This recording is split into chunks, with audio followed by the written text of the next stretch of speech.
The morning Monroe Collier rode into Harlan Creek, New Mexico Territory, in the spring of 1882, he was carrying a leather satchel filled with papers he had never wanted to deliver, and a question he had been running from for the better part of a decade.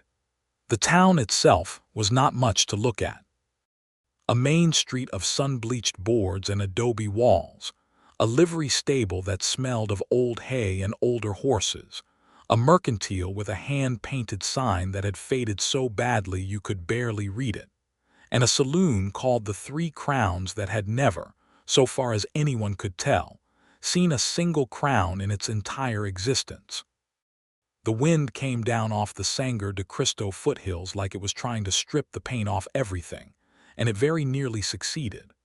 Monroe pulled his brown felt hat low over his eyes and squinted against the grit, guiding his roan gelding down the center of the street with the particular kind of patience that men develop when they have spent too many years in the saddle and learned to stop arguing with horses. He was 31 years old. He was not tall in a way that made people stare, but he was solid, built like a man who had split wood and dug fence posts, and done all the other slow, grinding work that the land demanded without complaint. His jaw carried several days of dark stubble, and there were fine lines around his gray eyes that had come not from laughing but from squinting at too many distant horizons. He worked as a land agent's courier out of Santa Fe, riding documents from one end of the territory to the other, and he was very good at it because he asked very few questions and kept his opinions to himself. Today, however, he was going to have to knock on a door, hand over papers that would change a woman's life in ways she was not going to like, and then ride away. He had done this kind of thing before. He told himself it was not personal. He told himself it was just a job. The satchel contained the deed to the Norris homestead, approximately 340 acres of river-bottom land east of town, along with a court order from the Territorial Land Office in Santa Fe.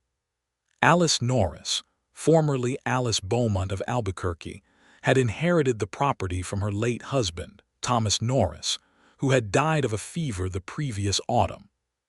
The problem was that Thomas Norris had borrowed $800 from a man named Harlan Fitch, who owned the Fitch Land and Cattle Company out of Las Cruces, and who held a lien on the property. Harlan Fitch had called the debt. Alice Norris had 30 days to pay $800 she did not have, or the deed would transfer to Fitch.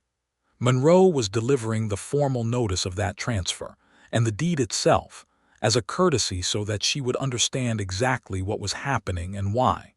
He had been told she was a widow. He had been told she was managing the property alone.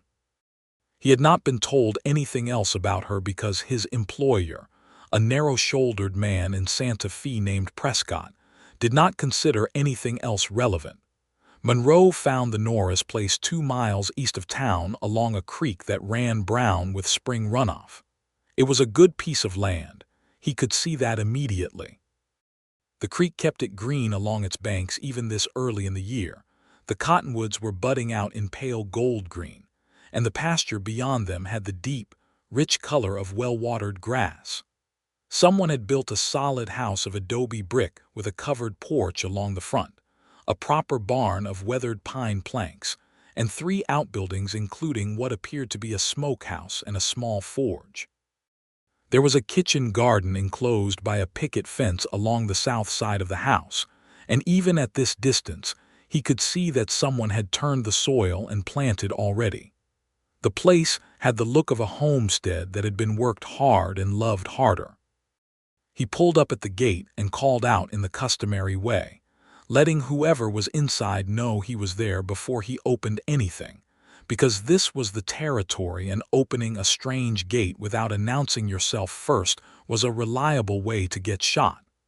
The door of the house opened, and a woman came onto the porch. Monroe Collier had dealt with ranchers' wives and miners' widows and schoolteachers and the wives of judges, and he had learned to read people quickly, the way a man does when he travels alone and needs to know inside of 30 seconds whether the person in front of him is likely to be friendly, hostile, or something more complicated? He looked at Alice Norris and understood within those 30 seconds that she was the most complicated person he had come across in a very long time. She was perhaps 26 or 27, with dark auburn hair that she wore pinned up in a practical knot at the back of her neck, though several strands had come loose, and the wind was doing what it pleased with them. She was wearing a plain brown work dress with the sleeves rolled to her elbows, and her hands and forearms were dusted with flour. She had clearly been baking. She was not beautiful in the way that the word was usually applied in newspapers and novels, which meant she was not pale and delicate and decorative. She was something better than that. She had a face with real bones in it, sharp cheekbones and a strong jaw and dark brown eyes that looked at him with an intelligence that was almost uncomfortable, like she was already reading the contents of his satchel and formulating her response. "Mr.," she said, wiping her hands on her apron. "Collier," he said, touching the brim of his hat. "Monroe Collier. I work for Prescott Land and Title out of Santa Fe, ma'am. Are you Alice Norris?" "I am," she said. She did not move from the porch. "You have papers for me?" It was not a question. "Yes, ma'am. Harlan Fitch's papers. The territorial court papers," he said carefully. "Mr. Fitch filed the claim. The court acted on it." She looked at him for a long moment. A crow called somewhere in the cottonwoods. The wind moved through the creek grass with a sound like distant applause. "Come up to the porch," she said. "I expect you have ridden a long way and I have coffee." He tied his horse to the post and came up the 3 steps to the porch. She had already gone inside and come back with a tin cup which she held out to him. He took it. The coffee was strong and real, and not the terrible chicory and grain mixture that most homesteads offered to riders these days, and he was grateful enough for it that he felt a small stab of guilt about what was in his satchel. He opened the bag and produced the documents.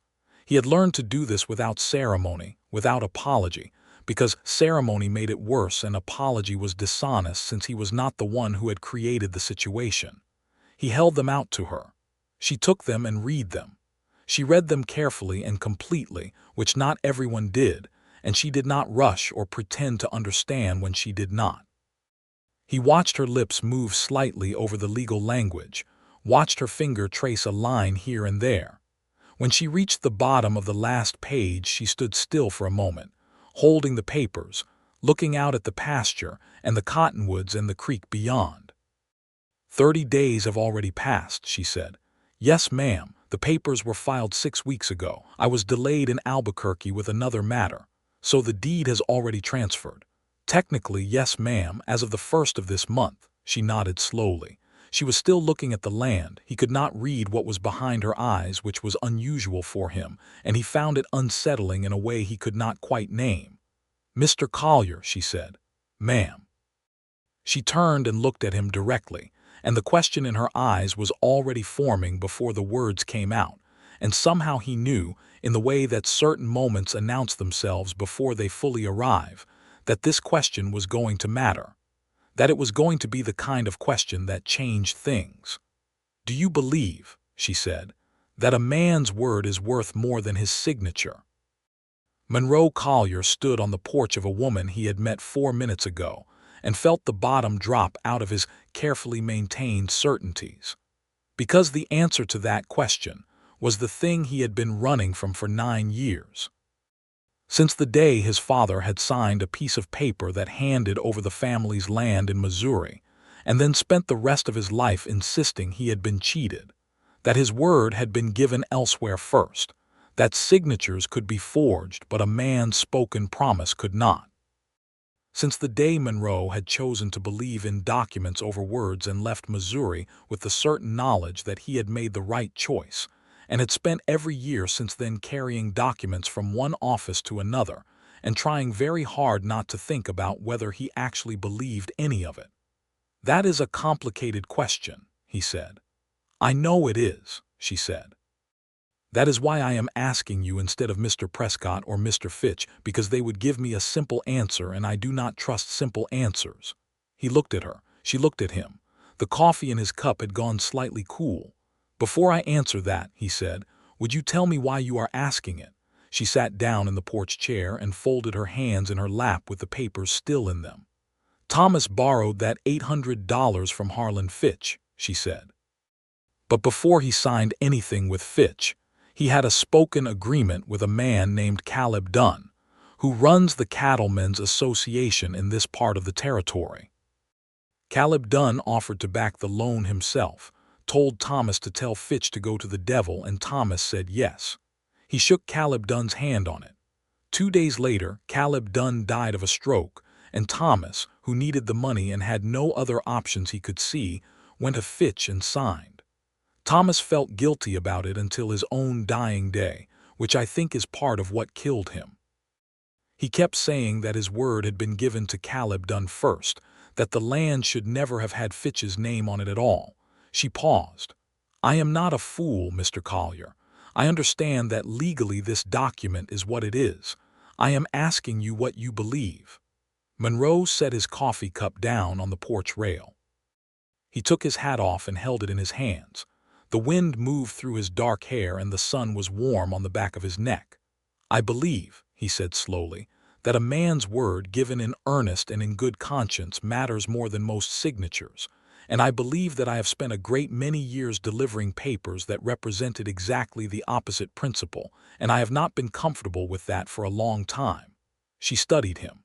"That is an honest answer. You asked for one." "I did." She looked down at the papers in her hands. "Caleb Dunn's widow, Martha, is still living. She is living with her son out in Tucson now. I believe that if Caleb made Thomas that promise, he would have told Martha about it. Caleb talked to Martha about everything. That was the kind of man he was." Monroe looked at her. He saw exactly where this was going, and he knew, rationally, professionally, that he should get back on his horse and ride back to Santa Fe and let Prescott sort out whatever came next. He also knew that he was not going to do that. "If Martha Dunn could testify to a territorial court that Caleb made that promise," he said, "and if you could demonstrate that Thomas went to Fitch only after Caleb's death made the original arrangement impossible, there might be grounds to challenge the enforceability of the lien on grounds of bad faith dealing. Is that true, or are you just saying it?" "I am a land courier, not a lawyer," he said. "But I have delivered enough legal papers to have learned a few things, and that is the best legal opinion I am able to offer. How long would it take to get word to Tucson and get an answer back? 2 weeks for a letter. 3 if the mail is slow. And how long before Fitch sends someone to take possession of this property?" Monroe was quiet for a moment. "A man like Fitch," he said, "will not wait long. He knows the deed has transferred. He will want to put his people on the land before you can challenge it. Then I have very little time. Very little." She stood up. She was not particularly tall, but she stood with the kind of straightness that made her seem taller, and her dark eyes had a light in them now that had not been there before, something between determination and calculation. "Mr. Collier, how long before you are expected back in Santa Fe?" "I told Prescott I would return within 2 weeks. Would you be willing to ride to Tucson instead?" He should have said no. He had said no to more unreasonable requests in his career and felt nothing about it. He looked at Alice Norris standing on the porch of her dead husband's house on her dead husband's land with her husband's debt in her hands, and he heard the answer to her question still ringing in his own ears, and he thought of his father in Missouri saying over and over that a man's word meant more than paper. "Yes," he said. "I will ride to Tucson." She blinked. She had clearly not expected him to agree so easily. A small thing happened in her expression, just a slight softening around her eyes, and she pressed her lips together briefly as if she was stopping herself from saying something. "I cannot pay you," she said. "I have almost nothing." "I know that," he said. "That is not why I am going." "Then why?" He picked up his hat and put it back on. "Because you asked the right question," he said, "and I owe somebody an honest answer. I expect it might as well be you." He did not ride that same afternoon. The horse needed rest and water and grain, and Monroe was tired from the 3-day ride from Santa Fe.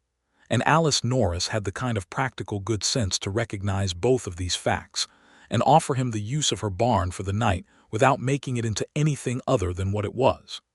She fed him supper that evening, a meal of venison stew and fresh bread that was very good, and they sat at her kitchen table in the light of an oil lamp and talked for 3 hours. He learned that she had come to New Mexico from Albuquerque, where her father had run a printing house until it burned down in 1877, and he had never quite recovered his footing. She had married Thomas Norris at 22 because Thomas was kind and had a plan, and the land had seemed like a solid future. She had learned to love the land more than she had expected.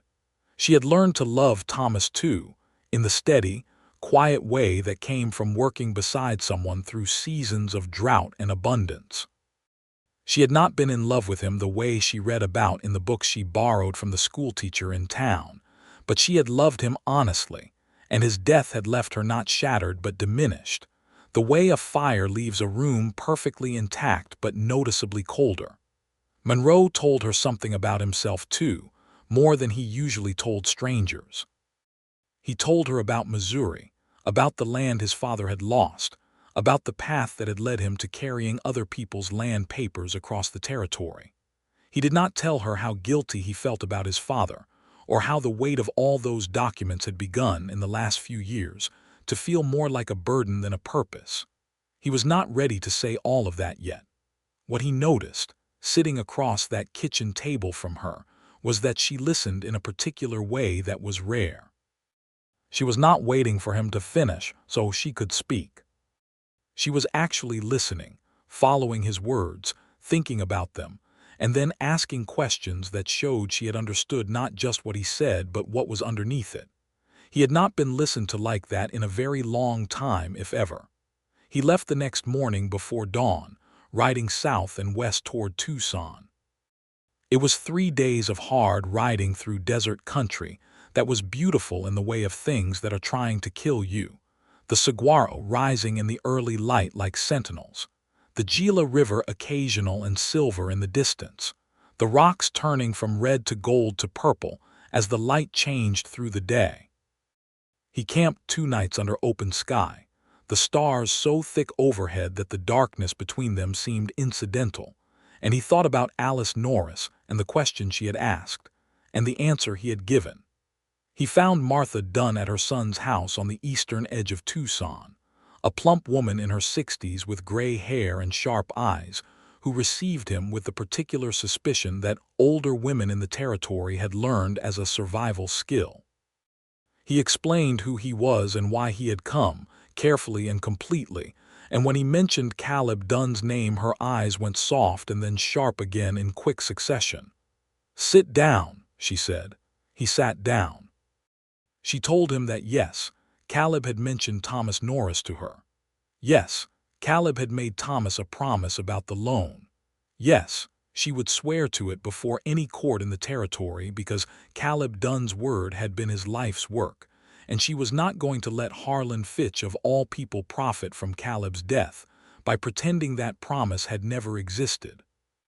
She said all of this with a calm, fierce clarity that reminded him of Alice, and he thought that the women of the territory must have some quality bred into them by the land that made them capable of that particular combination of grief and determination.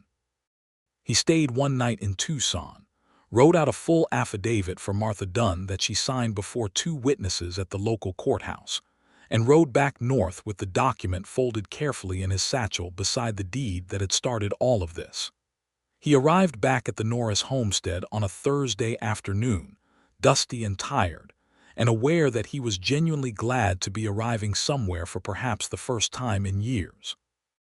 Alice was in the kitchen garden when he came through the gate, pulling weeds from between the rows of early vegetables with the focused efficiency of a woman who had learned not to waste daylight. She stood up and shaded her eyes against the afternoon sun and looked at him, and he could see even from across the yard that she had been hoping and not quite letting herself believe. He held up the satchel. She pulled off her garden gloves and walked toward him with quick, decisive steps, and he dismounted and met her halfway. "Martha Dunn," she said. "She signed an affidavit," he said. "She remembers it clearly. Caleb told her the same evening he made the promise. She will testify in person if needed." Alice Norris reached out and took the satchel from him with both hands. She stood holding it for a moment with her head bowed over it, and he saw her shoulders rise and fall with a slow, deep breath. When she looked up, her eyes were bright, and he could not be certain whether it was unshed tears or simply the light. "Thank you," she said. "Mr. Collier." "Monroe," he said. He was not sure why he said it. He had not invited anyone to call him by his first name in years. She looked at him for a moment. "Monroe," she said, and his name and her voice sounded like something he had not heard for a very long time. She had coffee ready, because Alice Norris kept coffee ready the way other people kept lanterns ready, because you never knew what kind of darkness was going to arrive and requiring illumination. They sat on the porch in the late afternoon light, and she read the affidavit and asked him questions about Martha Dunn, and he answered them all. Then she told him that 3 days ago a man from the Fitch operation had ridden out to the property and told her she needed to be off the land within the week. She had told him she was challenging the deed transfer. He had laughed at her. "How much laughing do you think he will do when you file that affidavit in the territorial court?" Monroe asked. "Not much," she said, "but filing it requires a lawyer, and a lawyer requires money." "How much can you raise?" She was quiet for a moment. "I have $40 saved. I could sell one of the horses. That would get me to perhaps 80. A territorial court case costs more than that." "I know." He looked out at the cottonwoods. The creek was running more clearly now, the spring runoff settling. A hawk was circling over the far pasture. He thought about the money in his own pocket, the payment from Prescott for the delivery job, and the remainder of his advance from the previous month. It was not a great deal of money by any standard. It was enough. "I have $120, he said. "That combined with your 80 should be sufficient to retain a decent lawyer in Santa Fe." She turned to look at him. "No," she said immediately. "Why not?" "Because I do not take money from strangers." "I am not a stranger," he said. "I rode to Tucson for you." "That is still not sufficient grounds to take a man's money, Monroe." He liked hearing his name again. He was aware that he liked it, and that the awareness was something he should probably pay attention to. "Then consider it a loan," he said. "Against the property, if you like, once it is yours again." She studied him with those direct dark eyes. "You would lend me money against a property whose deed is currently in dispute?" "I would," he said, "because I have read the affidavit and I believe you will win. And if I do not, then I will accept the loss as the price of acting on a conviction." She was quiet for a long time. The hawk landed in the far pasture and began to deal with something it had caught. The cottonwood leaves flickered in the evening breeze. "Why are you doing this?" she asked quietly. "Not the Tucson trip." "That I can understand in a way. But this, why are you still here?" He had been thinking about how to answer that question since approximately the moment he had agreed to ride to Tucson. He had not arrived at a satisfactory answer, which meant that the only available option was the honest one. "I asked myself that question yesterday, about 50 miles north of Tucson," he said. "And the best answer I came up with is that I have been delivering other people's property decisions for 9 years, and this is the first time in 9 years that I have had a chance to deliver something that might be actually right. I do not want to stop in the middle of it." She looked at him for another long moment. Then she nodded. "All right," she said. "We will call it a loan. I will make it formal if you want." "Your word is sufficient," he said, and he was aware, as he said it, that this was a direct answer to the question she had asked him 4 days ago on this same porch. She heard it too. A small smile moved across her face just briefly, like light moving across water. They rode to Santa Fe together 3 days later. Monroe had initially suggested that she write to a lawyer rather than go in person, but Alice had said, with the practical certainty of someone who had dealt with enough men in official positions, that letters could be ignored and women who were physically present in an office were harder to dismiss. She was right, and he knew she was right, and he said so. The ride to Santa Fe took 2 days. They camped the first night in a draw between two low hills where there was enough scrub wood for a fire and enough grass for the horses, and they sat across the fire from each other and talked in the way that travelers talk when they are away from everything familiar. And the night is large, and the stars make small things feel smaller and large things feel appropriate. She told him about reading, how books had been the most important thing in her childhood, how her father's printing press had meant she had access to books that most children in the territory never saw. She had read everything, histories and novels and scientific papers and legal texts, which was partly why she understood the documents Monroe had brought her and was not intimidated by the language. She told him she had been reading a book of essays by Ralph Waldo Emerson when Thomas died, and that she had not been able to pick it up again since, because she had been sitting with it when the neighbor came to the door with the news. Monroe told her about a teacher he had had in Missouri when he was 8 years old, a thin, fierce man named Mr. Aldgate, who had taught him to read with the absolute conviction that literacy was the difference between freedom and its absence. Mr. Aldgate had been right about that, Monroe thought, though the freedom it had given Monroe had been the freedom to carry other people's papers rather than write his own. He said this and then laughed quietly at himself, which was something he very rarely did. Alice laughed too, and the sound of it in the dark was warm and genuine and went through him like something he had not felt in a very long time. "What would you write," she asked, "if you were writing instead of delivering?" He thought about it seriously because she deserved a serious answer. "I think I would write something about the land," he said, "not about who owns it, about what it actually is. I have seen a great deal of this territory, and I do not think anybody has written about it the way it actually looks at different times of day, like right now. Right now it looks like something that has no language for itself." She was looking up at the stars. "That is a very good description," she said, "of a great many things." He looked at her in the firelight. Her profile was sharp and clear against the dark, the line of her jaw, the curve of her cheek where a strand of hair lay against it. He looked away quickly and fed a stick to the fire.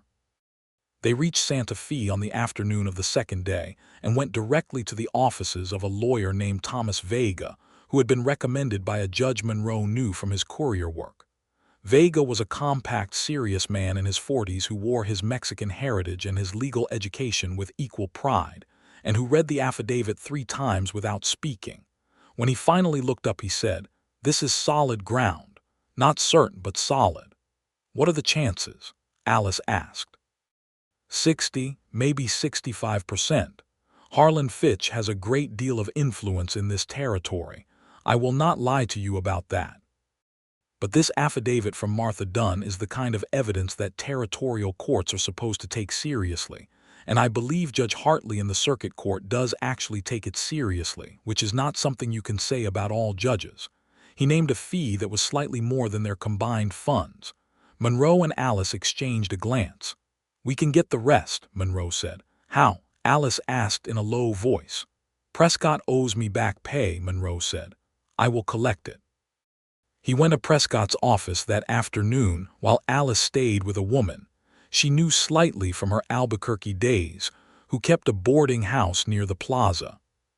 Prescott was at his desk, a narrow man with a narrow face and the permanently startled expression of someone who spent most of his time believing he was being cheated. "You are 2 days late reporting back," Prescott said. "I had additional business," Monroe said. "I need the back pay you owe me from February." Prescott made a performance of consulting his ledger. "I show a discrepancy in the March delivery records." "There is no discrepancy. You know there is no discrepancy. Pay me what you owe me." They looked at each other across the desk. Monroe was very tired and very certain about what he was doing, and Prescott could evidently see both of these things, because after a moment he opened his cash box and counted out the money without further argument. Monroe paid the balance of Vega's fee the next morning. Vega said he would file the challenge within the week. The hearing would be in approximately 6 weeks, before Judge Hartley's circuit came through Santa Fe. He walked out of Vega's office into the morning light and found Alice waiting on the boardwalk outside. She was wearing the same brown dress, but she had pinned a small blue flower into her hair, something she had presumably acquired at the boarding house or a market stall, and the color of it against her dark auburn hair in the New Mexico sunlight was something that he would think about for a long time afterward. "It is filed?" she asked. "It will be within the week," he said. "The hearing is in 6 weeks." She pressed her lips together and nodded firmly. "Good," she said. "Good." Then she looked at him with an expression that was more open than anything she had shown him yet, as if the tension of the last week had relaxed some guard she had been holding. "Monroe," she said, "I want you to know that what you have done, I am aware that it is not a small thing. I am aware that it has cost you professionally and personally, and I want you to know that I see it." "I see it too," he said quietly. "I'm not sure I am sorry about any of it." She tilted her head slightly, studying him. "Where will you go now?" And there it was. The question he had been sitting with since Santa Fe had come into view on the horizon. He had no assignment from Prescott, who had made clear that their professional relationship was over the moment Monroe had failed to return on schedule. He had money enough for perhaps 3 months if he was careful. He had a horse and a satchel and a habit of movement that had been his life for 9 years. He looked at Alice Norris in the Santa Fe morning light with the blue flower in her hair, and thought about the Norris homestead and the cottonwoods along the creek and the kitchen with the good coffee and the porch where everything had begun. He thought about the question she had asked him, and the answer he had given, and everything that had happened in the 10 days since. "I was thinking," he said carefully, "that the property needs looking after until the hearing. Fitch might try to move men onto it before the court rules. Someone should be there." She looked at him steadily. "That is a practical argument," she said. "It is." "Is it the only argument?" He was quiet for a moment. Then he said honestly, which was the only way he knew how to say things to her, "No, it is not the only argument." Something shifted in her expression. Not a smile exactly, but the possibility of one. "Then come back," she said, "if you want to. I have coffee and a barn and apparently a legal battle, and I find that I would rather have someone to talk to while I wait for the circuit court." "Someone," he said. "You," she said. "I would rather have you to talk to." He nodded, and he was aware that something had just been decided, something that had nothing to do with legal documents or land deeds or Harlan Fitch, and everything to do with the fact that he had not felt like himself this clearly in years. They rode back to Harlan Creek together. The 6 weeks between filing the challenge and the circuit court hearing were the most fully inhabited weeks of Monroe Collier's adult life, and he understood this later as the kind of thing you can only see in retrospect. How the most important period of your existence can be occurring while you are simply living through each day in what feels like an ordinary way. He helped with the property. He was not a man who required direction when there was obvious work to be done, and there was always obvious work to be done. The barn needed new boards in 2 places. The fence along the east pasture had gone down over winter. The smokehouse chimney had developed a crack that needed repointing. He did these things methodically in the mornings, and in the afternoons he talked with Alice. They talked on the porch in the late light. They talked while she gardened, and he sat on the fence post watching her efficient, purposeful movement between the rows. They talked at the kitchen table over coffee and over supper, and the conversations ranged from the practical matters of the land and the case to things that had nothing to do with either. Books she had read, things he had seen in his years of riding the territory, ideas about the nature of justice and the character of the land, and the strange, impermanent way that people built lives in places that seemed to actively resist them. He learned all the small, true things about her. That she got up before dawn because she genuinely liked the quality of light in the half hour before sunrise and considered sleeping through it a waste. That she was a capable rider but disliked the actual experience of riding, preferring to be on foot when possible, and had therefore made all her land purchases and decisions on foot, walking the acreage carefully before Thomas had agreed to anything. That she had strong opinions about the proper way to make biscuits and would not discuss alternatives. That she had a quiet, dry sense of humor that appeared unexpectedly in the middle of serious conversations, and that when she laughed fully, she put her head back slightly and closed her eyes, and this was the most unguarded thing she did, and he loved it unreservedly. She learned things about him too. He knew she was learning them the same way he was, by paying attention rather than by asking directly, though she did sometimes ask directly, which he appreciated. She learned that he was uncomfortable in towns, but not in the way of men who were antisocial. He liked people individually and was indifferent to them collectively. She learned that he had a habit of whittling small things from whatever pieces of wood were available, not useful things, just shapes, birds and horses, and occasionally what appeared to be geometric forms that he could not explain. She learned that he had not written a letter to his father in Missouri in 4 years, and that this fact troubled him more than he admitted. "Write to him," she said one evening about 3 weeks into his stay. "It is complicated," he said. "Most things worth doing are complicated," she said. "Write to him. You have been thinking about what he said about words and signatures since before you arrived here. He deserves to know that you heard him, even if it took you a long time." Monroe looked at her across the table. "You know that about me from one conversation." "I know that about you from watching you for 3 weeks," she said calmly. "Write to him." He wrote the letter that night, at the kitchen table with her lamp burning while she read in the chair by the window. He wrote to his father honestly, which was hard, and told him that he had been wrong about some things and thought about it for a long time, and was sorry it had taken so long to say so. He did not go into details because some things are too complicated for letters, and he hoped to go to Missouri sometime and say them in person. He sealed the letter and gave it to the stage driver in town the next morning, and felt something loosen in his chest that had been tight for 9 years. Alice knew he had sent it without asking. She simply nodded when he came back from town and poured him coffee and said nothing, which was exactly the right response. Harlan Fitch made his move in the 4th week. 2 of his men rode out to the property on a Wednesday morning, not hostile exactly, but with the particular quality of men who are expecting to be hostile if necessary, carrying a paper that purported to be an order from the county sheriff, giving Fitch possession of the property pending resolution of the legal challenge. Monroe met them at the gate. He was calm and polite and produced a copy of the court filing from Vega, which established that the challenge was before the circuit court and that no transfer of physical possession was legally permissible until the court ruled. He told them this clearly and without any suggestion of aggression.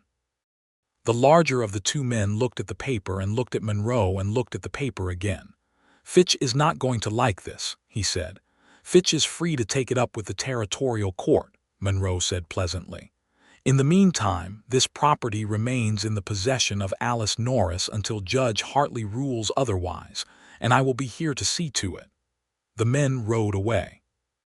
Alice had been watching from the porch, and she came down to the gate after they were gone, and she stood beside Monroe looking down the road in the direction they had disappeared. "That was well handled," she said. "I have had practice talking to men who are carrying papers they hope nobody reads carefully," he said. She was quiet for a moment, and then she said softly, "Monroe, I need to tell you something." He turned to look at her. She was looking at the road still. "All right," he said. "When you first rode up to this gate," she said, "I thought you were just another man coming to take something from me. I had the question ready before you arrived, because I had been thinking it through since I received the letter from Prescott saying someone was coming with the deed. I thought that if I could find out something real about the man who had come, if I could ask him something that he could not give me an easy answer to, I would know what kind of man he was and whether there was any point in even trying." And he said, "You stopped," she said. "When I asked the question, most men don't stop. They give you an answer, fast or slow, but they don't actually stop and consider. You stopped, and I could see that the question had hit something real in you, and that was when I knew you were someone worth talking to." He was very still. "That is the most anyone has told me about what they saw in me in a long time," he said. She turned to look at him then, and they were standing very close because the gate post was narrow and they had both been leaning on the fence. And in the full late April sunlight, her eyes were the color of strong coffee and her face was as familiar to him now as the view from the porch that he had been looking at every morning for a month. He said, "Alice." She said, "Yes." He said, "I have been trying to understand what is happening to me since approximately the third day I was here. And the best explanation I have found is that I have been wandering for 9 years, and I did not know I was lost until I found somewhere that felt like it wasn't." She looked at him for a long, serious moment. "This is a very bad time," she said, "to be telling me something like that, given that the court has not yet ruled and I may lose the property entirely in 2 weeks. "I know," he said. "I thought about waiting, but you asked me an honest question on the first day, and I think you deserve honest things from me." "I may have nothing," she said. "If the court rules for Fitch, I will have nothing. Not the land, not the house, not even the furniture, most of which belongs to the property." "I know that," he said. "I have $120, minus the amount I lent you, which is approximately $60, a horse, and a set of skills that are primarily useful for carrying papers, which I am no longer inclined to do professionally." "That is not very much," she said. "No," he said, "it is not. But I am telling you what I have because you asked me an honest question, and I have been answering it ever since, and I intend to keep answering it." She put her hand on his arm just briefly, a light pressure through the fabric of his shirt. Then she turned and walked back toward the house. At the porch steps she turned around. "2 weeks," she said. "Let us see what Judge Hartley says. Then we will talk about the rest of it." "All right," he said. "Monroe," she said, and he heard everything in the way she said it. "I am glad you stopped when I asked the question." The circuit court hearing was held in Santa Fe on a Thursday morning in early May, in a room that smelled of old wood and boot leather, and the particular anxiety of people waiting for something important to be decided. Vega presented the affidavit from Martha Dunn with clean, precise legal language. He presented evidence that Thomas Norris had entered into the agreement with Fitch only after Caleb Dunn's death had made the prior verbal arrangement impossible. He argued, with a quiet authority that Monroe found genuinely impressive, that the enforceability of a lien obtained under those circumstances represented a misuse of the territorial court's mechanisms. Fitch's lawyer was a Denver man named Aldis who was good at his profession and knew it, and he argued that verbal agreements had no standing against signed documents, and that the emotional significance of Caleb Dunn's promise did not constitute a legal encumbrance on the property. Judge Hartley was a man of perhaps 60 with a wide gray mustache and the deliberate pace of someone who had learned to think slowly because fast thinking in his position created injustice. He listened to both arguments fully and then called a recess of 2 hours. Monroe and Alice sat in the corridor on a hard wooden bench and did not talk very much. She had her hands folded in her lap and was looking at the far wall with a steady, composed expression that he knew by now was the face she wore when she was very frightened and absolutely refusing to show it. He put his hand over hers. She looked down at their hands and then up at him, and she turned her hand over and wrapped her fingers through his, and they sat like that in the corridor for the 2 hours while Judge Hartley deliberated. When the judge returned, he ruled that while the lien itself was legally valid, the circumstances of its procurement, specifically the fact that it had been offered and signed within days of Caleb Dunn's death, when Thomas Norris was in a compromised position without viable alternatives, combined with the sworn affidavit establishing a prior verbal commitment that Fitch had known about, constituted grounds to void the foreclosure action. The deed remained with the Norris estate. Alice Norris retained ownership of the property. Aldis objected. Hartley overruled him with the calm finality of a man who had made his decision and was not interested in further discussion. Vega turned in his chair and found Monroe's eyes first, and Monroe had not expected that, had not expected to be the one Vega looked at. But then Vega looked at Alice and said, quietly, "It holds." Alice was very still for a long moment. Then she let out a breath, slow and complete, like the breath you take when something that has been pressing on you for months finally releases its weight. She did not cry. Monroe had already suspected she would not cry, that her way was to feel things deep and hold them steady, and he was right. She turned to look at him. "We won," she said. "You won," he said. "We rode to Tucson," she said firmly. "We," he smiled. It was the kind of smile that came from somewhere underneath the usual places, from somewhere that had not been accessible for a long time. They celebrated in the most Alice Norris way possible, which was to ride back to Harlan Creek, arrive at the homestead in the late evening, sit on the porch with coffee, and watch the stars come out over the pasture while Monroe told her about a particularly bad thunderstorm he had ridden through in the Jemez Mountains 2 years ago. And she told him about the first time she had made butter herself, having grown up in town with no idea how it was done, and how she had been absurdly proud of the result. The ordinariness of the conversation was itself a celebration. The land was hers. The creek was running clearly in the dark. The cottonwoods moved against the sky. After a while, in a silence that had gone from comfortable to something slightly different, Alice said, "Monroe." "Yes," he said. "2 weeks ago at the gate," she said, "you said things." "I remember," he said. "I want to respond to them now," she said, "if you still mean them." He turned to look at her in the dark, where her face was only half visible in the light coming through the window. "I still mean them," he said. "I am not going to be a simple person to be with," she said. "I have strong opinions about a great many things, and I am not practiced at compromising on the ones I think are important. And I have been managing alone long enough that I have developed habits that will be irritating to live with. I whittle things that have no practical purpose," he said. "I have been told this is irritating." "I think it is charming," she said, "but I am making a sincere point." "So am I," he said.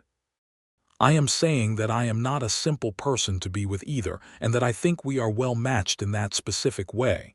She was quiet. "You said you had been wandering and didn't know you were lost," she said. "Yes. I have been the opposite," she said quietly. "I have known exactly where I was, and I have been alone in it, and I think I had started to believe that was simply what life was going to be." She paused. "I do not want to be alone in it anymore." "Alice," he said.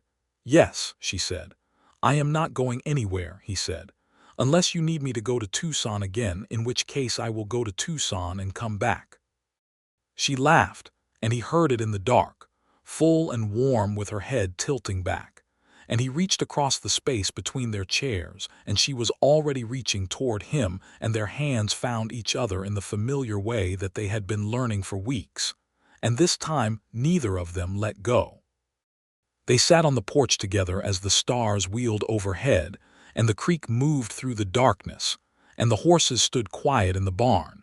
And he thought that he had been right about this land, that there were qualities to it at night that had no adequate language, and that he would spend a very long time here finding words for them. He proposed to her properly 3 weeks later. Not on the porch, as she had half expected, but in the kitchen garden, which she had told him early on was her favorite place on the property, the place where she felt most connected to the actual functioning of the land. He had been helping her stake the bean rows, and he stopped and stood up straight and said her name in the tone that meant something real was coming. She looked at him across the garden row. "I intend to stay here," he said. "Not as a guest and not as someone who is looking after the property for legal reasons. I intend to stay here as your husband, if you will have me, and I intend to work this land with you and help you build whatever you want to build on it for as long as there is building to be done." She put down the stake she had been holding. She looked at him with those direct, considering eyes, the eyes that had been reading him since the first moment on the porch. "You gave up your career as a courier," she said. "Gladly," he said. "It turns out delivering papers was never the thing I was meant to do." "What are you meant to do?" "I believe I am meant to be here," he said, "with you, on this land, doing the actual work of it." She walked around the end of the bean row and stopped in front of him. She was not a small woman, but she had to look up at him slightly. "Monroe Collier," she said. "Alice Norris," he said. "Yes," she said. "Obviously, yes." They were married in June, by the minister who came through Harlan Creek with the Methodist circuit, in a ceremony attended by the school teacher, the blacksmith and his wife, two neighboring ranch families, and to Monroe's genuine surprise, Thomas Vega, who had ridden up from Santa Fe because he said he preferred his clients to remain happy, and this seemed like the best insurance policy available. Martha Dunn sent a letter from Tucson that Alice read aloud at the small dinner afterward, a letter so warm and so precisely the right length that everyone at the table was affected by it. Monroe's father came from Missouri. Monroe had written him again after the court victory, a longer letter this time, and had told him about Alice and about the land and about the question she had asked. And his father, who was 71 now, and had the kind of old man's clarity that comes from having been right about something for a long time and having no reason to be triumphant about it anymore, had written back to say that he was coming. He arrived 2 days before the wedding on the stage from Albuquerque, a lean, straight-backed man with Monroe's gray eyes and a handshake that told you everything about what his word was worth. He and Alice talked for an entire evening while Monroe sat with them, largely listening, watching his father discover Alice Norris and see in her what Monroe had seen. His father told her about Monroe as a boy, the serious-faced child who had learned to read in a single winter as if the letters had always been inside him, and he was simply unlocking them. Alice told his father about the question she had asked, and the old man laughed, a real and delighted laugh, and said that was exactly the right question, and he wished he had thought to ask it of someone himself about 50 years earlier. Monroe looked at his father laughing in Alice's kitchen and felt something settle in him that had been unresolved for a very long time. Not everything could be fixed. The Missouri land was gone and would not come back, but the question of what mattered more, words or signatures, had been answered finally and completely, and the evidence was everywhere around him. The first year of their marriage was the kind of year that teaches you what you are made of, because the territory does not soften itself for weddings. A late frost in September took most of the kitchen garden. One of the horses developed a cough that cost them 2 weeks of worry and a significant portion of their savings before it resolved. There was a dispute with a neighbor over the east fence line that required careful and patient negotiation over several months, and ultimately ended with a bottle of whiskey and a handshake, which Monroe privately thought was the most sensible resolution possible to most property disputes. But the cottonwoods turned gold in October, and the creek ran clear through the winter, and the house was warm because Monroe had spent 3 weeks in August relining the fireplace chimney with new adobe, and in the evenings they sat together and read or talked or sat in a comfortable silence that had its own particular richness. Alice was carrying their child by December. She told him on a cold evening when the fire was bright and the wind outside had the dry, ringing quality of deep winter, and she said it simply and directly, which was how she said everything important. He was quiet for a long moment. Then he said that he was very happy, and she said that she was too, and they sat together with the fire and the knowledge of it for a long while before either of them spoke again. The baby came in July of 1883, a boy, which surprised Monroe slightly because he had imagined a girl for some reason he could not explain, and then he held this boy in his arms in the morning light of their bedroom, and thought that imagination was clearly no preparation for the actual thing. They named him Caleb Thomas Collier. Caleb for the man whose word had started all of this. Thomas for the man whose land and memory deserved to be honored in the naming of the child who would grow up on it. Alice healed well and was back in the kitchen garden within 2 weeks, which Monroe objected to, and she overrode with her characteristic calm certainty. And he learned, as he would continue to learn throughout their life together, that on the matters she had decided upon, she was not open to persuasion, and that this quality, which he had recognized from the first day, was one of the things he loved most about her. Monroe wrote steadily that first year, not courier documents. He had begun, quietly without announcing it, to write about the land. Descriptions of the territory in different seasons and different lights, the thing he had said to her at the campfire on the way to Santa Fe about how nobody had written about it the way it actually looked. He filled a notebook by October. He filled another by February. He showed them to Alice one evening in the spring, sitting at the kitchen table with Caleb asleep in the cradle Monroe had built from pine planks in the workshop. She read the notebook slowly, the way she read everything, and when she finished she looked up at him with an expression that was pure and uncomplicated in a way that she rarely permitted herself to be. "These are wonderful," she said. "They are just observations," he said. "They may not be anything." "They are exactly something," she said firmly. "You should send them to someone." "Who?" "Someone who publishes things," she said. "There is a journal in Santa Fe, the Territorial Gazette. Thomas Vega mentioned it once. And there is the Albuquerque paper, and there may be others." She handed the notebooks back to him. "You said on the first night at the campfire that you wished someone would write about this land the way it actually was. You have done it. Now send it to someone." He sent 3 pieces to the Territorial Gazette in Santa Fe. All 3 were accepted and published over the following months, with a note from the editor asking if he had more. He did have more. He continued to write, in the evenings and on the winter mornings when the work outside was limited, and within 2 years he had a modest but real reputation as a writer about the territory, enough that a publisher in Denver expressed interest in a collected volume. The land prospered in the way that land prospers when it is worked with intelligence and patience and genuine care. Monroe had grown up with farming, and he applied what he knew without romanticism, understanding that the land was not generous by nature but could be coaxed into productivity if you met it honestly. They brought in cattle the second year, a small herd, nothing ambitious, enough to give the property real income. They expanded the kitchen garden and added fruit trees along the south fence. In the 4th year of their marriage they were able to build a proper addition to the house, 2 new rooms, one for Caleb and one for the second child who was coming. The second child was a girl, born in November of 1885, small and dark-haired, and immediately given to expressing strong opinions about her circumstances, which Alice said was inevitable given the family she was entering.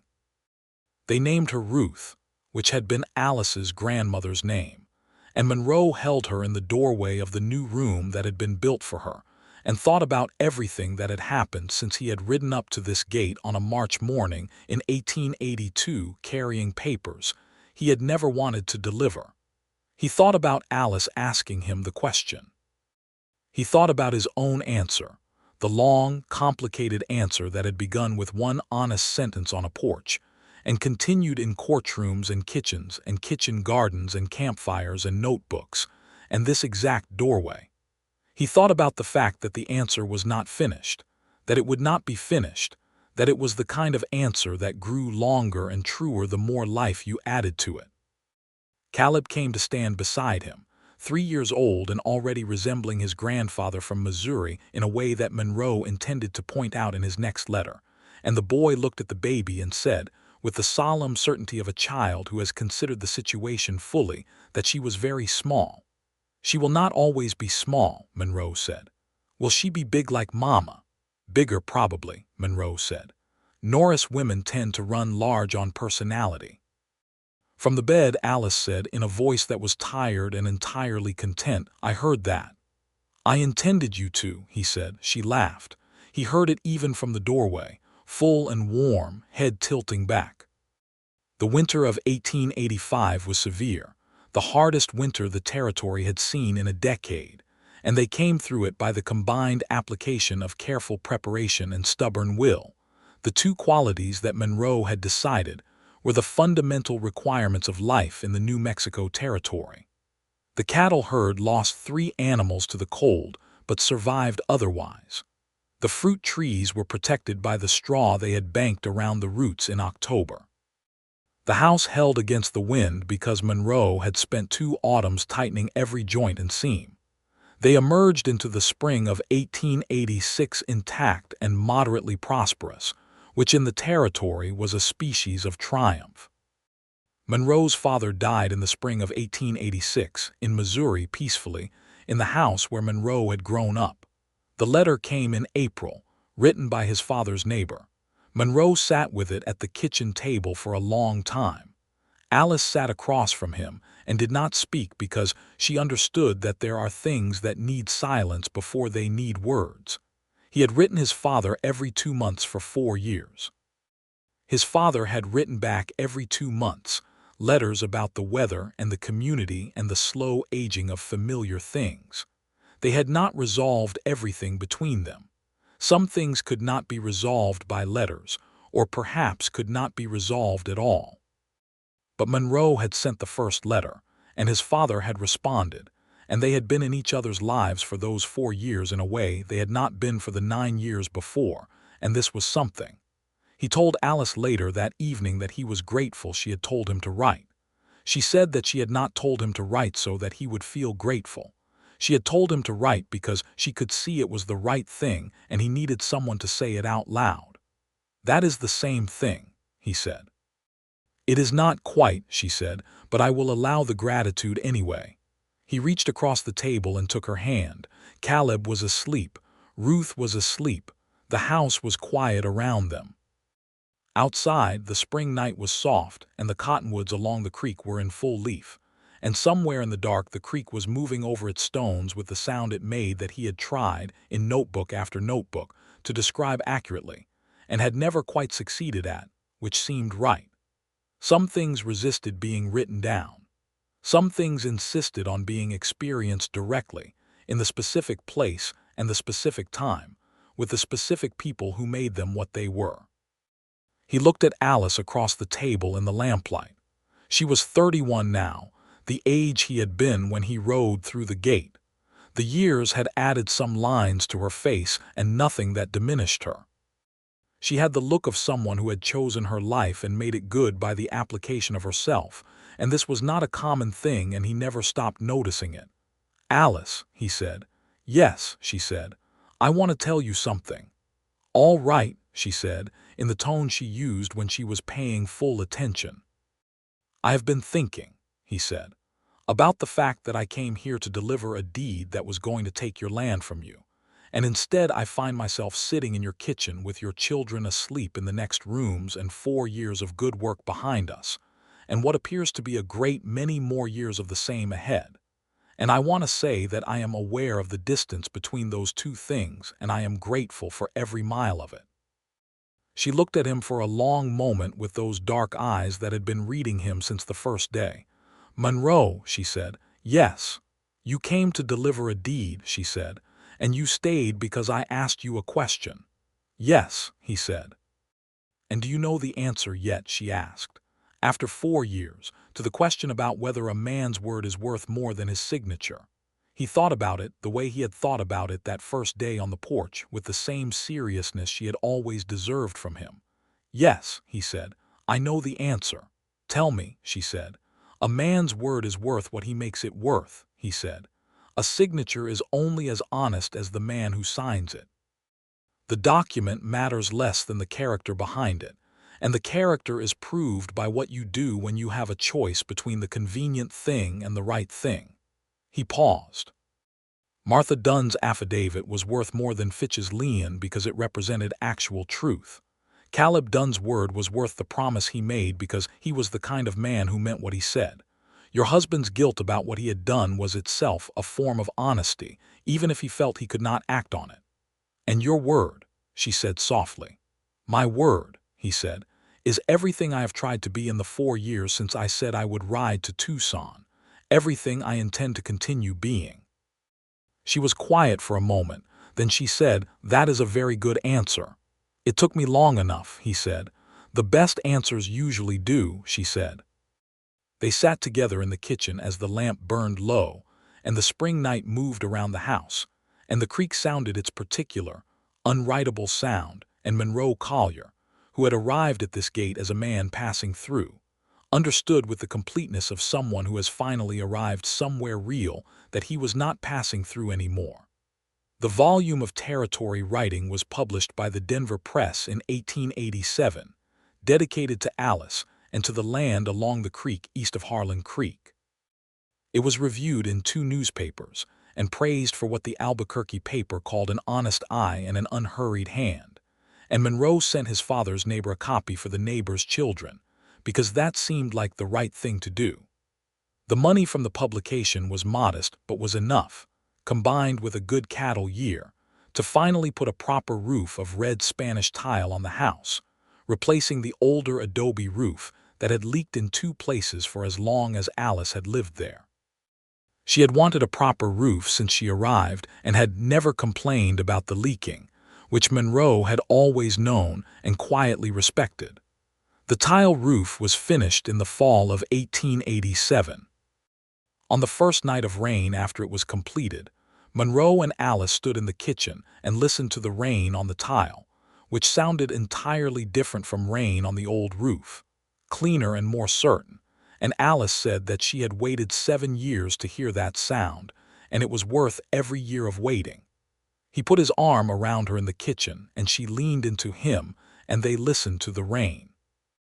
By 1888, the Norris homestead, which everyone in Harlan Creek had taken to calling the Collier place, though Alice kept both names in use because Thomas Norris had built it, and his name deserved to remain, was one of the better established small ranches in that part of the territory.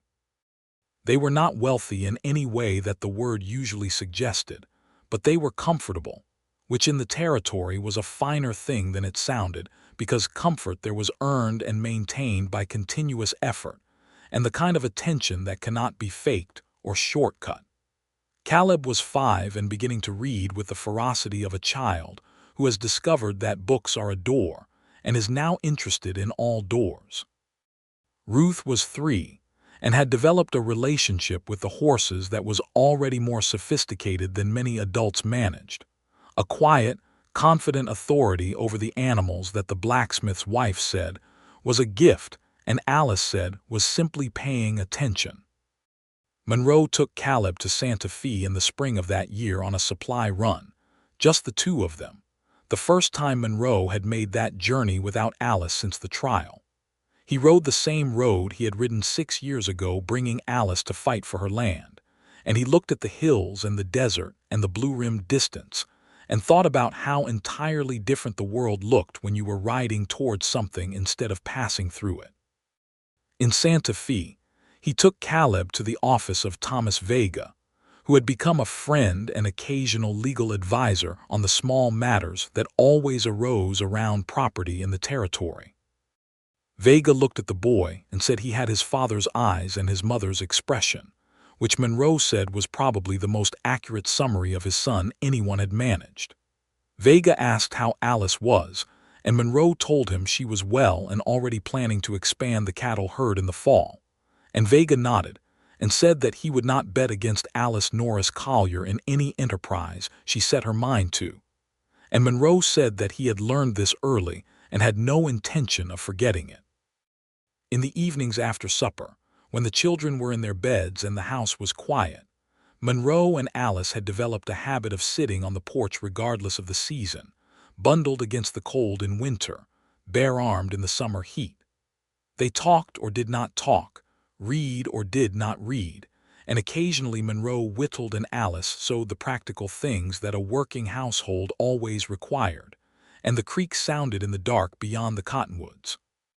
On a September evening in 1888, 6 years after Monroe had first ridden up to the gate with his satchel and his question, he was sitting on the porch in the warm last light of the season, working on a piece of cottonwood he had found along the creek that morning, not certain yet what it was going to become. Alice was beside him with her mending. The children were inside. The cattle were settled in the near pasture. The Sangre de Cristo hills in the distance had gone their evening purple. "What is it going to be?" Alice asked, looking at the piece of wood. "I am not certain yet," he said. "I think it wants to be a bird, but it might be a horse." Both are reasonable, she said. He turned the wood in his hands. Alice, he said. Yes, she said. Are you happy? He asked. It was a direct question, the kind she had always deserved from him, and he asked it directly because in 6 years he had learned that she preferred directness above all things. She set down her mending and looked out at the land, the pasture and the cottonwoods and the creek and the hills going purple beyond, and she took her time answering because she took her time with everything that mattered. I am deeply, genuinely happy, she said, which is different from being happy the way books describe it, which tends to be very bright and breathless. What I am is quiet and sure. I am sure about this land and sure about our children and sure about you, and that sureness is its own kind of happiness, the kind that does not require anything to be different from what it is. He looked at her. He had been looking at her for 6 years and he had not run out of things to see. Yes, he said, that is exactly it. She picked up her mending again. He turned the wood in his hands. The evening light moved slowly toward dark, and the creek spoke its language against its stones, and the September air was warm with the memory of summer, and the knowledge of the coming winter and everything between. And Monroe Collier sat on the porch of the house that had become his home, and understood that this was the answer he had been looking for. Not just to Alice's question, though that answer was now clear and settled and written in his bones, but to the larger question, the one that had been under the question, the one that had been under every mile of every road he had ridden for 9 years. The question of what a man is building with his days, and whether it is something real. He had thought for a long time that the answer was in the documents, that the signatures and the deeds and the transfer papers were the tangible proof of something. He had been wrong about that, and Alice had been right to ask.